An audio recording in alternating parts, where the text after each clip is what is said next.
Hidden deep within a cave system in southern Italy lies a peculiar fossil. Look closely and you'll see a face not so dissimilar from your own staring back at you, albeit upside down. Remarkably well preserved, these bones are covered in a thick layer of calcite cave popcorn, as they call it, fused to the cave wall amongst all the other calcium concretions that have built up over hundreds of thousands of years. But who is this strange human welded to the cave wall? How did they get there?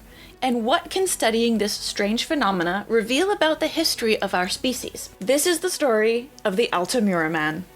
Let's get into it. On October 8th, 1993, a group of speleologists, or scientific cave explorers, entered a narrow tunnel in La Solange Cave in the Lamalunga district just outside the town of Altamura. And at the far end, they came upon an upside-down human skull attached to the rock among many calcium accretions and stalagmites, alongside quite a large collection of the rest of this person's skeleton, partly covered with or embedded in calcareous concretions. The findings were reported to the University of Bari, but getting down there to investigate proved, well, quite difficult. The entrance to the cave consisted of a shaft that measured about 8 meters deep, and then you have to traverse a partly excavated passage that first goes horizontal and then vertical, and it is only wide enough to just barely let one person pass through. This passage then leads into a small compartment that was almost completely filled with detritus that then opens up to a large cavity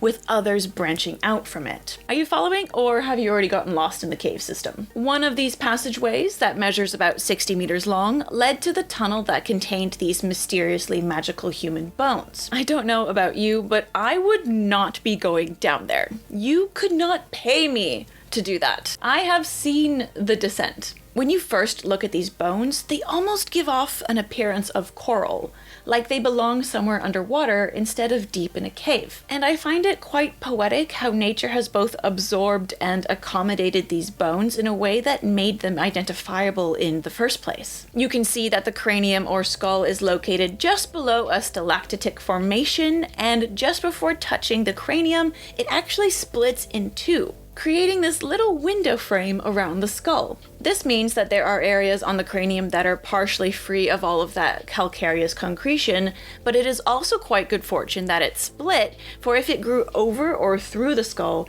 this discovery might actually have never been made. Today's video is sponsored by CyberGhost VPN. With over 38 million users worldwide and over 20,000 excellent reviews on Trustpilot, CyberGhost is the most recommended VPN provider on the market. We all know the internet is full of shady sites and trackers, and that's why you need a solid VPN. CyberGhost routes your traffic through a secure encrypted tunnel, keeping your IP hidden and your data private. Just turn on CyberGhost VPN before you browse. It encrypts and reroutes 100% of your traffic through their secure servers in over 100 countries, so no one will ever know about your online activity. What's more, CyberGhost VPN doesn't keep any logs, so they won't be tracking what you're getting up to online either. You will literally be a ghost. With just a few clicks, you can change your virtual location and unlock geo-blocked content from tons of streaming services like Netflix, Amazon Prime, and many more. You can even snag better online deals and play region-blocked games. And you can even share it with your friends and family because one subscription covers up to 7 devices. It's super simple to use, and CyberGhost works on all major platforms: Windows, Mac, Android, iOS, and even smart TVs and consoles. Right now, you can sign up for just $2.03 a month and get 4 free months as an introductory offer.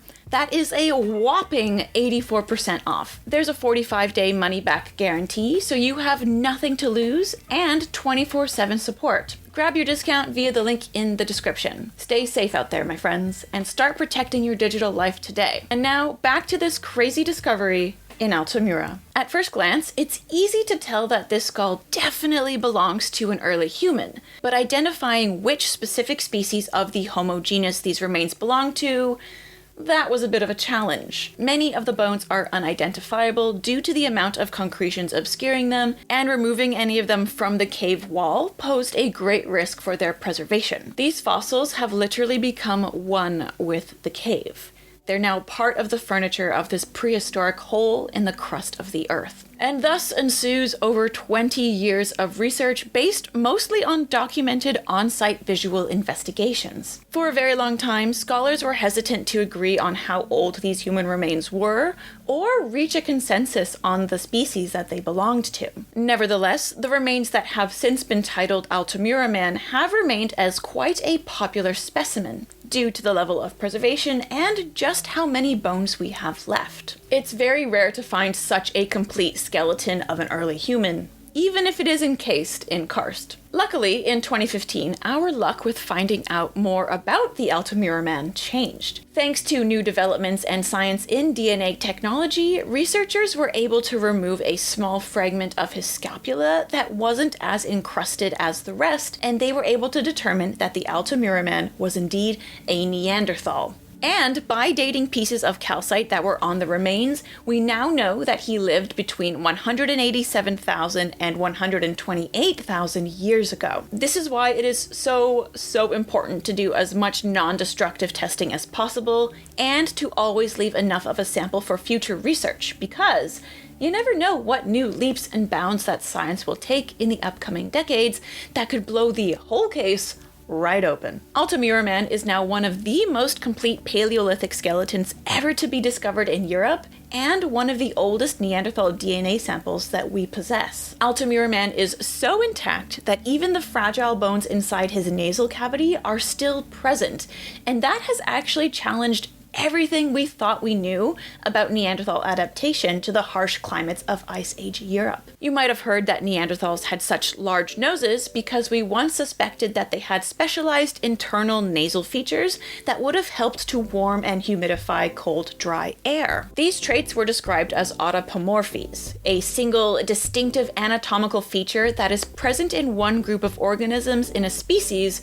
but not present in others, even if they are closely related. This would explain why we, Homo sapiens, have such different noses in comparison. For a very long time, the traits of a Neanderthal nose and nasal passageway were described as swelling along the nasal wall and a lace of bony structures above the lacrimal groove. Of course, since we had never found a completely preserved nasal cavity before, scientists were never able to test or prove this hypothesis.